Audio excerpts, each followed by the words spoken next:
الحمد لله وحده والصلاة والسلام على من لا نبي بعد وبعد. السلام عليكم warahmatullahi wabarakatuh.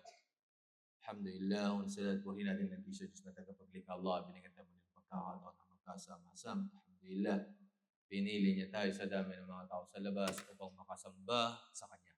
Mga minamahal kong magulang kapatid sa pananampalatayang Islam, may tatlong mahalagang bagay na kung saan eto bago ang Ramadan ay dapat nating paghandaan ang tatlong bagay nito. Thalathu waqafatin qabla Ramadan, no? Na kung saan tatlong bagay na dapat nating pagnilay-nilayan.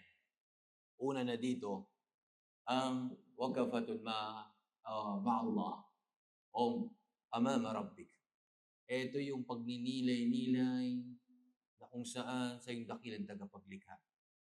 Kumusta na kaya ang ugnayan mo sa iyong dakilang tagapaglikha? Ang essence ng tinatawag na Ramadan, diwa ng Ramadan, mga kapatid, mga magulang, ay ang pagkakaroon ng tinatawag na taqwa. Sa isang aya, binanggit ng dakilang tagapaglikha, Ya ayyuhalladhina amanu, kutiba alaykumus siyam, kama kutiba alal ladhina min qablikum, la'allakum tattaqun. Ito yung diwa ng tinatawag na Ramadan, ang pagkakaroon ng taqwa. Ang pagkakaroon ng ikangay takot sa ating dakilang tagapaglikha. Ngayon, ikaw Muslim, sa panahon mo ngayon, kumusta ng kalagayan mo sa iyong dakilang tagapaglikha? Ikaw ba ay nakapagbalik-loob na kay Allah sa mga gawain mong masama? Ikaw ba ay nakapagbalik-loob na kay Allah sa paggawa mo ng mga haram? Mga gawain na kung saan ipinagbabawal ni Allah. Pag-inom ng alak, halimbawa, paglaban sa magulang mo, pag-iwan mo ng sala, mga bagay na kung saan ay pinagbabawal ni Allah. Kapatid, magulang sa pananampalatayang Islam, ang dakilang tagapaglikha Allah, na kung saan siya ang may kakayanan lahat ng bagay. Siya ay may likha sa iyo. Siya ang may kakayanan magbigay sa iyo. Pahintulo, anumang bagay na gusto mo. At siya rin ang may kakayanan kumuha nito. Kaya isa sa pinakamainam na isang mananampalatayang isang Muslim, bago pa man dumating ang dakilang buwan ng Ramadan, napalakas na niya ang kanyang ugnayan sa kanyang dakilang tagapaglikha. Napalakas na niya, na ibig sabihin nakapagbalik-loob na siya kay Allah subhanahu wa ta'ala. Yun yung diwa ng Ramadan, na mapalapit ka sa iyong dakilang tagapaglikha. Magkaroon ka ng takot kay Allah subhanahu wa ta'ala. Once na nagkaroon ka ng takot, subhanallah, tunay na napakaraming kabutihan pagkakalob sa inyo Allah.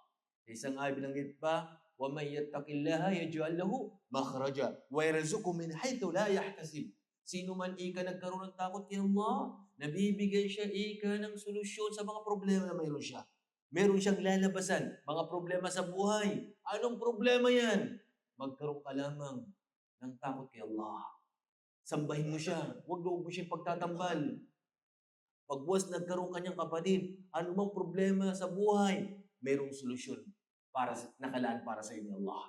At hindi lang yun, bibigyan ka ng biyaya na hindi mo batid kung saan ito nanggagaling. Allah Akbar.